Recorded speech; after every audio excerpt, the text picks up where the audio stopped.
Bonjour, bonsoir, vous êtes sur Geek Concept et on va parler pétrole. Oh non, je te vois venir, hein. On va pas parler pétrole, hein. Ça va déboucher sur la pollution, c'est super chiant et les gens s'en foutent. Les gens veulent être divertis.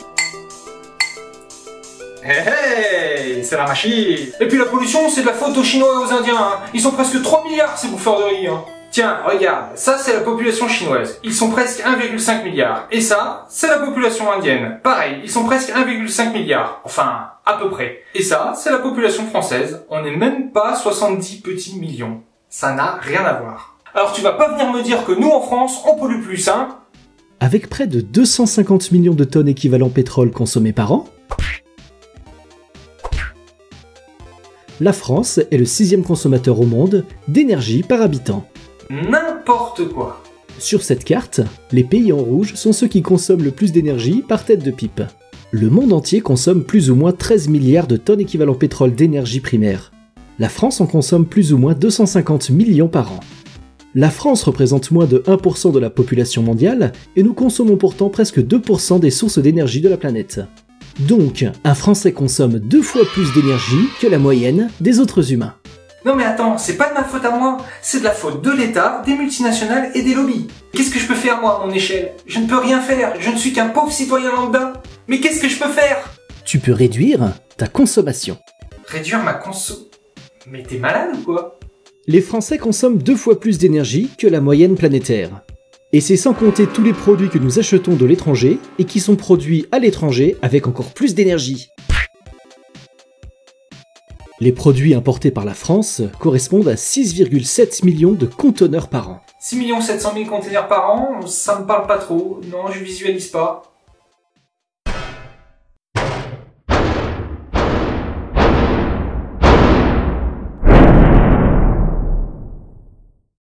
Eh ben voilà, là ça me parle. Eh mais ça ferait un joli monument ça. En moyenne, chaque Français importe de l'étranger 200 kg de bois par an, 200 kg de produits plastiques et synthétiques par an, 300 kg de produits manufacturés par an, vêtements, médicaments, cosmétiques, bijoux, électroniques, électroménagers, jeux, jouets, mobilier... Et les sextoys? Oui, et les sextoys. Oui mais c'est important à préciser. 600 kg de minéraux par an, 700 kg de produits végétaux ou animaux par an, et 800 kg de produits à base dominante métallique par an. En moyenne, chaque année, chaque Français importe 2,8 tonnes de produits de l'étranger. Des produits qui demandent une incroyable quantité d'énergie pour leur extraction, leur production et leur transport jusqu'à chez nous. Ça fait donc grimper notre consommation énergétique et notre pollution de façon indirecte. C'est pas la France qui achète ce pétrole, mais il est cramé pour nous. Exactement. Ah! Non mais attends, moi, j'importe pas 2,8 tonnes de trucs par an. Alors toi, directement, non, c'est une moyenne. Mais regarde, sur ces 2,8 énormes tonnes annuelles d'importation, tu produis déjà 500 kg de déchets ménagers, ce qui révèle la quantité alarmante de notre consommation. Je sors 2 fois les poubelles par semaine, fois 52 semaines. Je vais à la déchetterie, les pneus usagés... Oh merde, je suis à plus de 500 kg par an. Mais bon, ça fait pas 3 tonnes non plus, hein. Eh bien, ajoute à cela tous les biens que tu achètes et que tu ne jettes pas. Ton mobilier, tes vêtements, tes livres, ton électroménager. Et puis ta voiture. En moyenne, les Français changent de voiture tous les 4 ans. Et il faut encore ajouter tous les produits qui sont importés pour faire tourner notre pays. Le matériel agricole, toutes les infrastructures à construire, toutes ces choses que tu n'achètes pas directement, mais qui sont payées par tes impôts ou par la marge que tu laisses à une entreprise à chaque fois que tu achètes quelque chose. L'argent que tu dépenses permet aux entreprises de se développer et de faire perdurer le cycle exponentiel de la consommation et de la croissance. Oh, c'est trop beau. Et en plus de ces 2,8 tonnes importées, c'est 2,4 tonnes d'hydrocarbures fossiles, pétrole, gaz et charbon, qui viennent s'ajouter à cette liste. 2,4 tonnes chaque année, et par chaque Français. Plus de 5 tonnes par an, et par Français? Mais c'est dingue! En 2015, la France importait 8 millions de tonnes équivalent pétrole de charbon, 39 millions de tonnes équivalent pétrole de gaz, et 99 millions de tonnes de pétrole. Donc, en matière d'écologie, on ferait bien de regarder les problèmes chez nous au lieu de jeter l'opprobre sur les Chinois. Car la France est bien à la traîne question production d'énergie renouvelable par rapport aux autres pays de l'Europe. La France est bien à la traîne par rapport à la Chine en matière de production d'énergie renouvelable. La France est bien à la traîne question engagement climatique par rapport à la Chine. La France a considérablement réduit son industrie ces dernières décennies au profit des importations chinoises et étrangères. Et même si la France n'est pas le pire élève, grâce au nucléaire qui nous évite de produire pas mal de tonnes de CO2 par rapport à certains de nos voisins européens... Ouais, mais on produit quand même beaucoup de déchets nucléaires. Mais bon, entre nous c'est pas grave, on les enterre et ni vu ni connu. Même si la France n'est pas le pire élève en matière de gaz à effet de serre, il faut arrêter de jeter l'opprobre sur les autres pays, sur l'industrie, sur l'État, les lobbies, les paquebots ou les porte-conteneurs. Nous sommes tous responsables de la surconsommation et de la pollution. Essayer de trouver d'autres coupables, c'est fuir ses responsabilités et se dédouaner du problème. Oh non, j'y crois pas, le donneur de leçons quoi. En moyenne, un Indien consomme 0,39 litres de pétrole par jour, 0,95 litres par jour pour un Chinois et 4,7 litres de pétrole par jour pour un Français. Hommes, femmes, enfants, adultes, ados, bébés ou retraités confondus, que la personne en question ait une voiture ou non, c'est une moyenne, et toujours sans compter nos importations. Et les geeks aussi? Oui, les geeks aussi. Ah. Regarde, ça c'est un baril de pétrole de 159 litres, donc avec ses 4,7 litres par jour, un Français va consommer une dizaine de barils par an. Et donc ça fait 10, 20, 30, 40 barils par an pour une famille de 4 personnes. Bien, Fanche, tu connais enfin ta table de 10 ? Ouais, enfin jusqu'à 5. 800, c'est le nombre de barils que va consommer une famille française de 4 personnes pendant 20 ans. De quoi bien remplir une belle villa de barils. La classe. 4,7 litres de pétrole par jour et par Français. Non mais attends, je t'arrête. Je fais 20 000 km par an. Je consomme 5 litres ou 100. Finalement, ça fait que 2,7 litres par jour. 4,7 litres, c'est une moyenne. Si ta voiture ne consomme pas entièrement ces 4,7 litres, eh bien les litres restants servent à remplir les réservoirs des moissonneuses qui coupent ton blé ou ton houblon pour ta bière et ta pizza, à remplir les réservoirs des semi-remorques qui déplacent ses biens jusqu'à ton supermarché, à remplir le réservoir de l'avion que tu prends pour aller au Japon, aux Maldives, aux Baléares, en Tunisie, aux US ou en Europe, et remplir les réservoirs de tous les autres véhicules qui servent à faire fonctionner la société, la poste, la police, les ambulances, les pompiers, le BTP, les transports en commun, le tourisme et les avions. Et les avions? Et les avions. Et les avions. Oui, les avions. Je sens que tu veux nous parler des avions. L'aviation civile, c'est 4 milliards de passagers par an dans le monde. Plus d'une personne sur deux sur la planète prend l'avion chaque année. Non mais, en moyenne, hein, c'est pas 50% des Somaliens qui... Rien qu'en France, il y a plus de 170 millions de passagers qui prennent l'avion chaque année. C'est presque 3 fois la population française. Mais c'est dingue. Juste un Paris-Madrid de 1000 km, c'est 450 kg de CO2 par passager. 900 kg de CO2 aller-retour.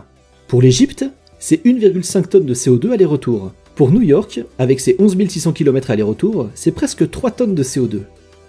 Est-ce bien raisonnable, Fanche? Non, c'est pas très raisonnable. Hein. Ce n'est pas raisonnable du tout. Non, pas du tout. Surtout quand on sait qu'un passager qui fait un seul voyage en avion émet plus ou moins autant de CO2 qu'avec sa voiture sur une année entière. Ah bah non, c'est vraiment pas raisonnable alors. Mais vraiment pas raisonnable du tout. Si tu fais un aller-retour aux USA tout seul, tu vas émettre plus ou moins 3 tonnes de CO2. C'est autant que rouler un an avec un vieux Peugeot 806. Un bon vieux 806 2 litres HDI de l'an 2000 du futur qui consomme 12 litres au 100 au bas mot. Et si tu pars à 4 aux USA, c'est l'équivalent de rouler 4 ans avec ton vieux 806.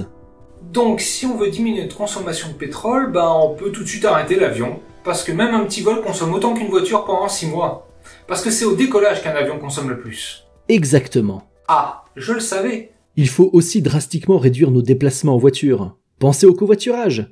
Car l'utilisation quotidienne de la voiture, à l'échelle d'un pays, ça émet beaucoup plus de CO2 que l'aviation. Et accessoirement, on peut aussi arrêter la viande, qui est à peu de choses près l'industrie la plus polluante de la planète. Eh oh non, hein, il est hors de question que j'arrête la viande. Je suis pas un connard de vegan, hein. Oh et puis merde, hein, oh, pour qui tu me prends? Je ne suis pas un gros connard de vegan, tu le sais bien. Mais si toi aussi tu veux pas arrêter la viande, dis-le dans les commentaires. On va pas se laisser faire. Sauver la planète, pourquoi pas, après tout. Mais arrêter la viande, non, faut pas nous prendre pour des cons non plus. Oui, mais cela n'est pas qu'une question de pollution. C'est aussi une histoire de souffrance animale. Non, je veux rien savoir. Je veux rien entendre. Notre économie est principalement basée sur le pétrole. 84% de l'énergie consommée dans le monde est issue des énergies fossiles. 84%? Putain. 84%. 68% de l'énergie que l'on consomme en France vient des énergies fossiles. Et les énergies fossiles, si t'es pas au courant, elles sont très polluantes. Sans pétrole, Quasiment plus rien ne fonctionnerait. Si tu es un peu décentré des centres-villes, le facteur ne pourrait plus passer chez toi. Pareil pour la police, les ambulances ou les pompiers. Tu ne pourrais plus aller à l'école ou au travail. Ah ouais, génial! Mais tu ne pourrais plus non plus aller faire tes courses ou partir en vacances. Oh merde. Il n'y aurait plus de quoi faire fonctionner les transports. Les produits n'arriveraient plus dans nos rayons. Plus de livraison Amazon.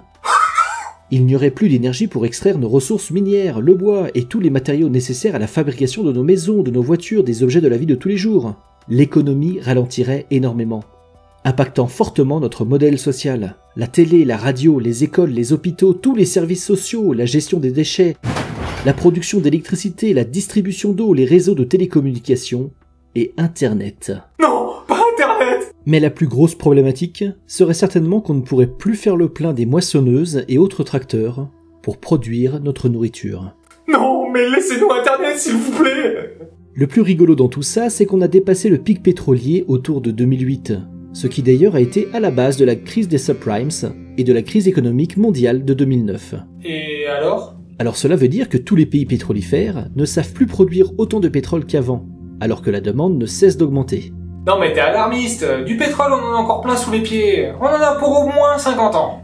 Alors oui, il reste du pétrole sous nos pieds, mais on a déjà extrait bien plus de 50% des ressources conventionnelles existantes, et ce en à peine plus de 100 ans.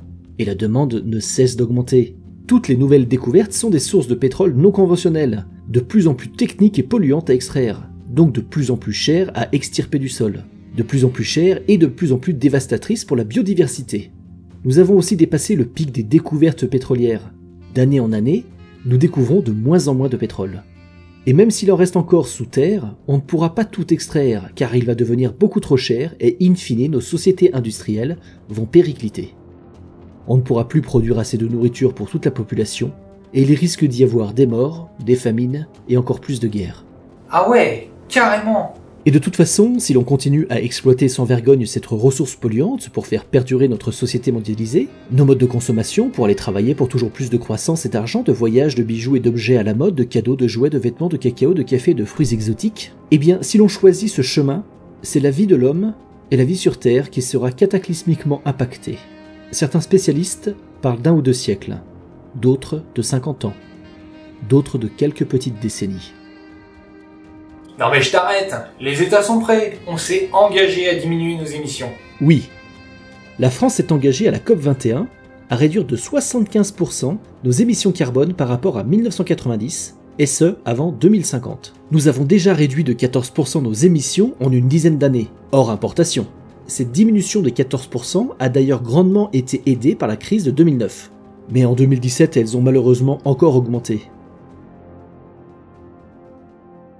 Et il faut qu'on atteigne les moins 40% dans une décennie, et les moins 75% dans 30 ans, avec une population qui augmente. Pensez-vous que nous allons arriver à atteindre cet objectif? Pensez-vous que nous avons le choix? Pensez-vous que nous allons arriver à cet objectif en maintenant notre niveau de vie et de consommation? Ces objectifs d'émissions carbone ont été fixés pour que nous ne dépassions pas les 2 degrés de réchauffement climatique. Pourtant, nous sommes sur le chemin de les dépasser à l'horizon 2050, et peut-être avant. Et toi, tu auras quel âge en 2050? Et tes enfants, ils auront quel âge? Ne pas dépasser les 2 degrés à l'horizon 2050, ce n'est pas juste pour faire une petite économie sur la climatisation. Ce n'est pas une petite lubie écolo incohérente. C'est le seuil à ne pas dépasser pour éviter l'apocalypse. Les spécialistes ne sont même pas certains que tout ne sera pas foutu avec 1,5 degré de réchauffement climatique. Nous sommes actuellement à plus 1 degré de réchauffement. Ça chauffe vraiment. Oh, c'est pas possible. Non, t'es alarmiste. Ça peut pas se passer comme ça. Il existe d'autres solutions, d'autres énergies. Que l'on parle de captage de carbone, de fracture hydraulique, de gaz de schiste, de moteur à eau, de biomasse, de géothermie, d'hydrogène, de voitures électriques, de microalgues, d'éoliennes ou de photovoltaïques, on parle d'alternatives qui ont des taux de retour énergétique bien plus bas que le pétrole et qui ne peuvent pas supplanter l'efficacité du pétrole conventionnel. Et de toute façon, si nous continuons comme cela avec les hydrocarbures, en 2100, c'est fini pour l'humanité et pour bon nombre d'espèces vivantes. Reste à savoir si nous préférons rester accrochés à nos modes de vie délirants, ou si nous préférons choisir le vivant dans son ensemble. Malheureusement, les habitudes sont tenaces. La demande énergétique ne cesse d'augmenter et l'inertie de nos sociétés est énorme. Il va pourtant falloir faire un choix, et cela très rapidement. Pas dans 5 ou 10 ans, mais maintenant. Quel choix vas-tu faire ?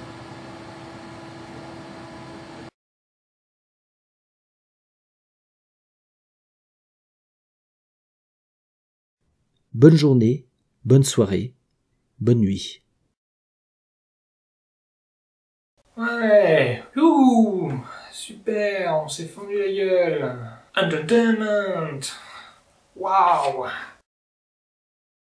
Sinon, tu peux regarder nos autres vidéos beaucoup plus drôles sur Geek Concept. Et bah non, pas celle-là. Je crois que si elle est drôle. Les lance-missiles, les missiles balistiques et l'arme nucléaire. Et puis celle-là aussi. Chérie, ramène les cagoules. Nous continuons. Ah ouais, puis celle-là aussi. Celle-là, je m'en rappelle plus, mais celle-là, elle est bien. Faut aller la voir. Métaphoriquement parlant. En fait, c'est assez intéressant car la forme de... Celle-là, elle est trop lol. Special Star Wars Edition. On Trop a pas lol. réussi à faire plus concis comme titre. Vous ne verrez ici que de... Ah, regarde, c'est moi. C'est Qui? Quoi? Superstar. Mais c'est dingue! Qu'est-ce que l'univers ? Une simple Celle-là, faut vraiment aller la voir. de la Elle pure est très information. très bien. Un celle-là. hologramme, c'est ce que pourrait être certaines de nos dimensions, une improbable illusion. Kilomètres par seconde, la lumière peut faire 7 Celle-là, fois le tour de la Terre ouais, en moins d'une seconde. ouais. Mais la fin est bien. Basculer l'humanité dans un nouveau paradigme. Faut au moins regarder la fin. Singularité. Alors lui, par contre, non, je l'aime pas. Mais bon, il était là. Et si toi aussi tu veux sauver la planète, partage cette vidéo et abonne-toi à Geek Concept. N'oublie pas la petite cloche. Et surtout, n'hésite pas à marquer dans les commentaires tous les trucs que tu vas faire pour sauver la planète.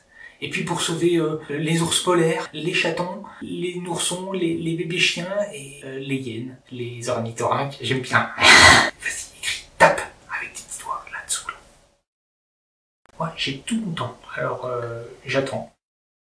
Vas-y, écris. Je lis en direct live, je te jure. Non, mais je bouge pas tant que t'as pas fini. Et j'ai toute ma journée.